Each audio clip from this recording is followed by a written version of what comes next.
Naruto ran as he was being chased by a group of 3 drunks. He took a turn and ran into a dead end. He gulped and turned and looked as the 3 approached him. The last thing he saw was a hand coming down on his head and everything going black. The next thing he remembers was waking up in the hospital. "Naruto, can you hear me?" he heard. Naruto blinked as his eyes adjusted to the white lights. "Old man?" he asked. "Welcome back to the world of the living. Are you in pain?" the 3rd asked. "No." "What happened?" Naruto asked. "Well, according to Kurane and Anko, you was beat by a group of drunks. They beat them and turned them in, but if they didn't come when they did, you would have been killed by those 3, the 3rd said. "Who are they? Can I meet them?" Naruto asked. "Sure, they will come visit you later today," the 3rd said. "Okay," Naruto said.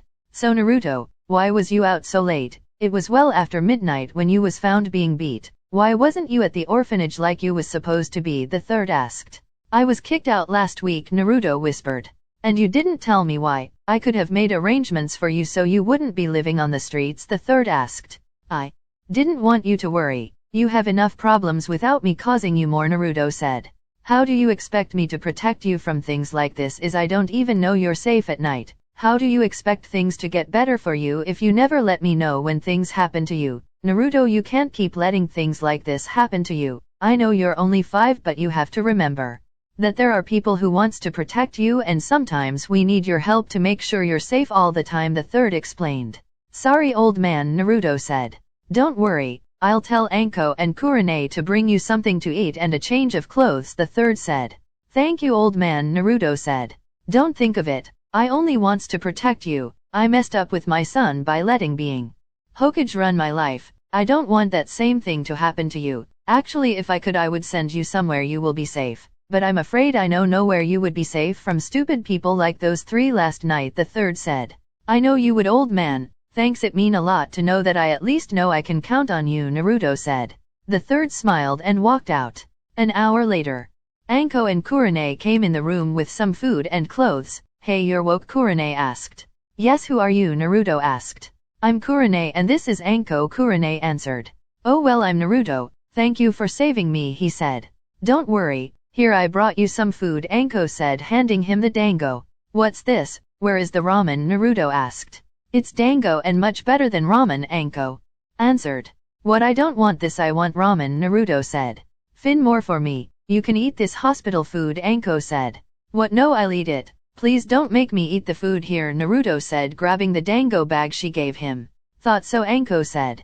Kurane shook her head. "Anko, do you have to be like this all the time? Not everyone like dango as much as you," she said. Anko shrugged. "He is eating it right. Besides, he needs a more balanced diet if he plans on being a shinobi," she said. "Shinobi? Who said anything about him being a shinobi? How do you know he wants to be one?" Kurane asked.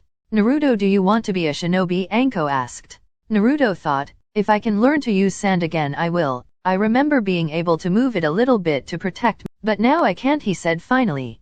"Good, I trained someone a year older than you. You can join us," Anko said. "Anko, you know you're not supposed to train someone without their parents' permission, and in this case the Hokage's permission," Kurane said. Anko rolled her eyes. "And you got the Hyuga bastard's permission to train Hinata, I bet," she said. That's different, he don't even like her," Kurane defended. "Why don't you bring Hinata to join us and we can train the 3 together?" Anko suggested. "Yeah, someone needs to make sure you don't corrupt him," Kurane said. "Sure, whatever you say, Kurane," Anko said. Naruto finished the last of his dango and looked at the 2. "When can I leave?" he asked.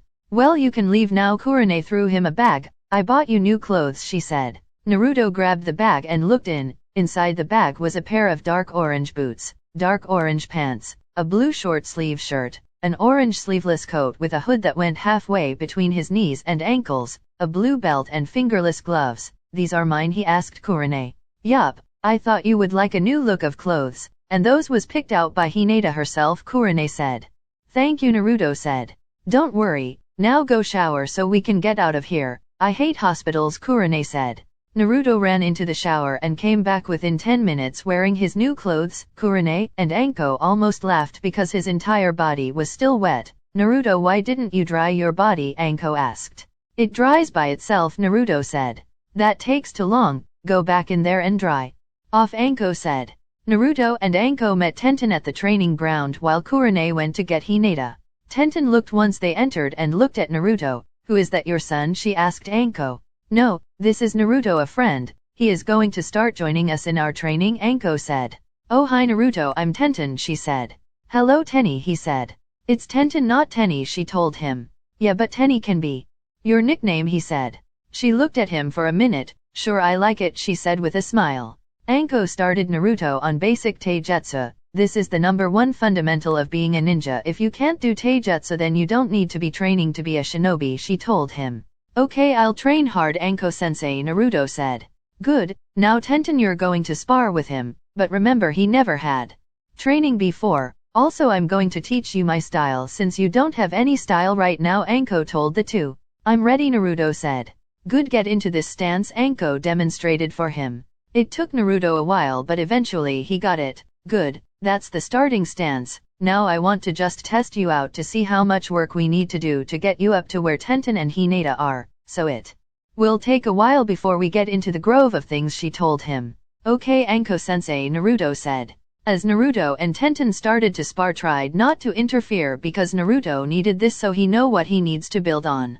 As they was sparring, Kurane and Hinata came up. How is he? Kurane asked. We have a lot of work ahead of us with him, Anko told her. I see, Kurane said as she watched the two spar. Okay, enough you two, Anko said. Once they stopped, they turned to Anko. Okay, you both know Kurane and Tenten knows Hinata, but Naruto, this is Hinata Hyuga. She the heir to the Hyuga clan and is going to be joining us in our training, she told him. Hello, I'm Naruto Uzumaki, the next Hokage, he said. Hello Naruto, Hinata said with a stutter and blush. What's wrong? Why is your face red? You're not sick, are you? Naruto asked. No, she is fine, just nervous. Now let's get to know each other, Kurane piped in. The group sat in a circle, and as Kurane was about to speak, a scroll fell out the sky into Naruto's lap. They looked up but only saw a bird fly by. It didn't even look large enough to carry a scroll. Naruto picked up the scroll. I can't read, he said while blushing in embarrassment. I'll read it, Tenten offered. Okay, Naruto passed her the scroll. Tenten opened the scroll and took a breath. She looked around and saw everyone looking at her expectantly. Naruto, you have been lied to all these years. Before you start to worry, the old man isn't the one who lied to you. Yes, he didn't tell you who your parents are or why you're treated the way you are, but he did that to protect you from people who would use that information to have you killed. Now I'm going to tell you exactly who your parents are, treated like that, but you can't tell anyone. Your father is Minato Namikaze, the Yondaime Hokage, and your mother is Kushina Uzumaki. Your father is dead, as you know. He died sealing Kyuubi no Kitsune in you to protect his family and friends. He picked you because he knew that only you would be able to hold Kyuubi back. Your mother, she is still mourning your death. You see, in Konoha there is a man named Danzo, and Fugaku somehow both found out who you are and used Kyuubi's attack to fake your death. Kushina can now be found wandering the shinobi nation looking for her place in the world. Where she is at this moment I can't tell you, unless you are committed to finding her and restoring the Uzumaki clan to its former glory, and only she will be able to help you. My mother is alive? Naruto asked. It would seem so, Kurane said. Maybe the old man can help me find her, Naruto said. Maybe he can, Kurane said. Good luck with that. He may be nice to you, but he don't even try and prevent you from being treated the way you are treated. If he knew she was alive, why didn't he try and find her before? Anko said. Do you have to be so negative? Kurane asked. I'm just saying, don't expect him to do anything to help you, Anko said. Well, I have to try, Naruto said. I guess I'll take you to his office, Anko said. In the Hokage's office, Naruto and Anko walked in the office. Hey old man, Naruto said.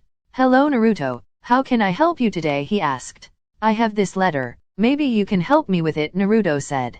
Let me see it, the third said. Naruto gave him the letter and he read it. Don't bother with this. Whoever wrote this don't know what they are talking about. Kushina is dead, and how did they know your parents and about the Kitsune anyway? The third said. What, but can't you at least send someone out to look for her? Naruto asked. There is no point. Kushina has been dead for 5 years, the third said, giving him back the scroll. Naruto took the scroll and left. Okay, bye old man, he said, and walked out with Anko behind him. Don't get so down, kid. Everything will work out, Anko told him while rubbing his head. How do you know? Naruto asked. Don't worry, just leave that to me. How about I treat you to lunch? Ramen on me, she told him. Okay, Naruto said, cheering up.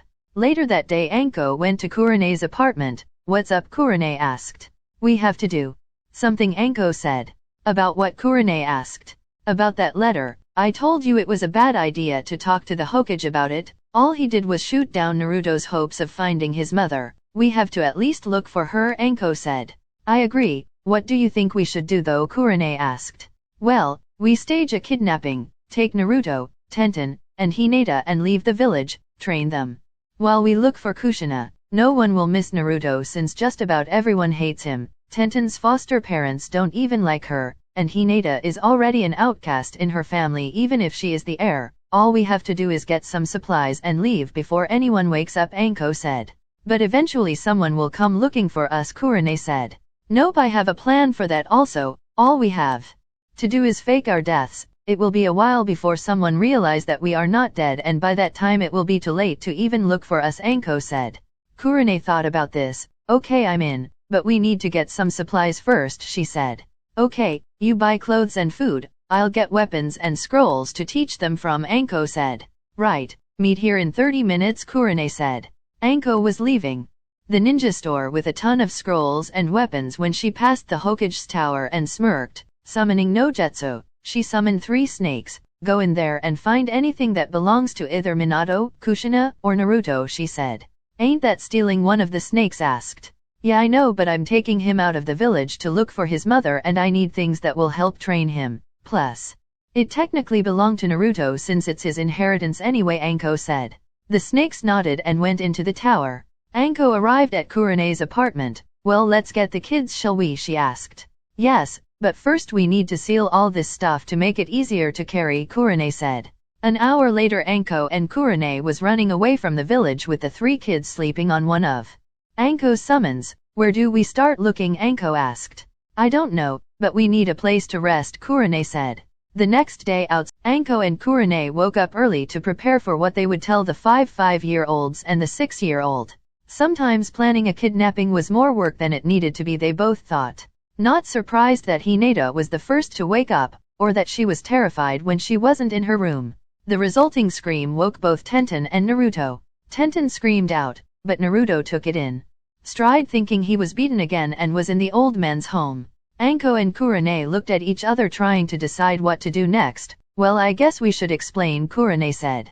I had the idea to help Naruto find his mother. I planned this entire thing out. In a few hours the village will think you 3 are dead, giving us time to get out of Fire Country and look for Kushina. Eventually, they will notice that the bodies are a fake, but I'm hoping that they won't until a few more hours or days. If you want to go back, tell us now and I will have one of my summons take you to the village, Anko explained. Awesome, you're going to help me find my mother. You are the best sister ever, Naruto said, jumping on Anko, hugging her. I don't have to deal with my foster parents blaming me for everything and acting like their son never does anything. I'll like to show them how much a pain I can be, Tenten said. I'm happy to be with my friends and not looked at with hate, but I will miss my sister. She was only 1, Hinata stuttered. Anko looked at Kurane, and sometimes it's easy, Kurane said, knowing Anko was thinking the same thing. Where do we start first, Naruto asked. First, we have to eat breakfast. I'm starved, I didn't get dinner last night, Anko said. I'll cook something, Kurane said. Okay, now we need to set some ground rules, because we will need to be careful where we go and what we do for a while, at least a few months if not years. We want everyone in Konoha to think we are dead, Anko said. Do we have to have rules, Naruto complained. Yes, Naruto, you want to find your mother, right? Naruto nodded. Then trust me, with these rules things will be easier for us all, Kurane said. Okay, now first, none of will go by our original names until we are ready to come out of hiding. Me and Kurane will be either sister or sensei. Naruto will go by Scorpion, Tenten will go by Cat, and Hinata will go by Raptor, Anko said. We will travel at night and train and sleep during the day. You all will learn to cook, Kurane said. You each will try and find your own summon. Decide what weapon you want to specialize in, including you, Tenten. I know you want to be a weapons mistress, which you can, but you need a basic weapon. You will start learning ninjutsu and to control your element when you turn 8. For now we will focus on weapons, taijutsu, and finding Kushina, while making friends in important positions, Anko said. Hinata and Tenten will need to pick a new style of clothes. Since Naruto just got his yesterday and no one saw it, he is safe, Kurane said. Did you buy them some styles to choose from? Anko asked. You are not to tell anyone about where you are from. If someone asks, then you're traveling with your family, Kurane said. Is the food done? I'm hungry, Naruto said. You have a one-track mind, Anko said. Hey, are you calling me stupid? Naruto asked. Hey, if the kunao fits, Anko said. Enough you two, and breakfast is done, Kurane said. For the rest of the day, Kurane and Anko taught the three the things they should learn if they had a loving family, starting with basic chakra control, then going to teach them taijutsu. That night, Anko and Kurane packed everything in a scroll and the five left the hotel heading towards grass country. They looked around once they got to the country. This looks like a good place to start their serious training, Kurane said. I agree, no one should look for us here, and it has been a few days since we left, so everything should be calmed down a little, Anko said. Hey, what does my mom look like? Naruto asked as he looked around at all the ladies that was in the small country. Well, she is about my height, has long red hair, blue eyes, always wears red, has a katana on her back, Kurane said. Like that, Tenten pointed to a kunoichi that had long red hair with a katana on her back walking with a blonde and black-haired woman. Anko and Kurane looked over at her. Yeah, and that looks like Tsunade and Shizun, Anko said. Let's go find out if that is really her, Kurane said. They walked up to them. Kushina Uzumaki, she asked. The red-haired kunoichi turned. Yes, who are you? She asked. Kurane and Anko smiled. I'm Kurane and this is Anko. We are from Konoha. So are these three. We are looking for you, she said. Why are you looking for me? And I only see two, not three, Kushina said. What? Kurane looked around. Anko, where did Naruto? Kurane and Anko smiled. I'm Kurane and this is Anko. We are from Konoha. So are these three. We are looking for you, she said. Why are you looking for me? And I only see two, not three, Kushina said. What? Kurane looked around. Anko, where did Naruto go? She asked. I don't know, he was walking right behind us, Anko said. Wait, why are you looking for Kushina? Tsunade asked. This letter, Kurane said, handing the letter to Kushina. Kushina read the letter and her eyes went wide and she dropped it. My son is alive, where is he? She asked. I don't know, he was just with us, Anko said. You lost him, Kushina yelled. Ah, sisters, help, they heard a boy scream. Naruto, Anko and Kurane yelled at the same time. Sisters, you said we can't use our names in public. His name is Scorpion, remember? Hinata stuttered. We know that, but this is an emergency, Kurane said. She looked around and found Kushina already running to where the noise came from. Kushina turned the corner and stopped cold in her tracks. Carrie, what are you doing here? I didn't summon you, she asked the large scorpion that was licking Naruto. I know, but I found your son for you. It took longer than I thought, but I found him. I'm sure you read the letter. It was written by Mother, the scorpion said. What, you did that? I told you to stay out of my personal affairs, Kushina said. Why aren't you happy you have your son? Carrie asked. Well, yes, I'm happy. I want nothing more than to be with my son. But still, you should have told me before you did it, Kushina said. Maybe, but Mom wanted it to be a surprise. She even got the falcon to deliver the message, Carrie said. Fine, just don't do anything like this again. You know how much trouble they could be in for leaving their village, Kushina said. It's better if he wasn't in the village, the scorpion said. What do you mean? Kushina said. Well, before I told Mom where he was, I watched him for a while to see if he would need his mother now or if it would be too much for him to handle. And well, let's just say that he has a first-hand experience at almost dying, Carrie said. What, someone almost killed my son? Kushina asked. Yeah, well, I have to report to Mom that you two have found each other, Carrie said, then puffed away, but not after licking Naruto one last time. Kushina and everyone else stood there for a minute not moving. Thinking about what? The scorpion said. So sister, what was that? Is it some type of animal? Naruto asked, looking at Anko. That was a scorpion, Anko said. So my nickname is that animal? He asked. Yes, Anko said. So who are these people? Naruto asked. Naruto, Kushina asked. Yes, Naruto answered, confused. My baby is really alive, Kushina cried out, swooping him up and spinning him in the air a few times. Before she brought him into a hug. I'm so sorry I wasn't there to protect you, but I promise I will be the best mother ever, she said. Mom? Naruto asked. Yes, Kushina asked. Naruto just looked at her. They threw his arms back around her neck in as tight a hug as he could. Mom, he cried. Kurane, Anko, Tsunade, Shizun, Hinata, and Tenten watched them. This will be great for both of them, Kurane said. I agree, I was about to give up on bringing her out of her 5-year-long depression, and a few times she tried to kill herself, Tsunade said. Son, you have to tell me everything about you. She then looked at his clothes. You're wearing the same thing I'm wearing, she added. Naruto smiled. These are my favorite clothes, he said. So what do you like to do for fun? Kushina asked.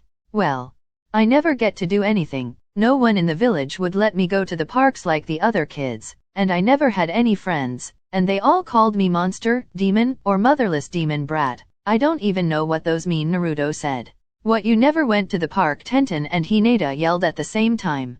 Kushina abruptly stood up with Naruto and started to walk away. Where are you going? Tsunade asked. To the park, Kushina said, and kept walking. Hinata and Tenten ran to catch up with her. The four kunoichis looked at each other, then followed. They arrived at the park. What do you want to do first? Kushina asked. Naruto looked around. You mean I can really play here without being kicked out or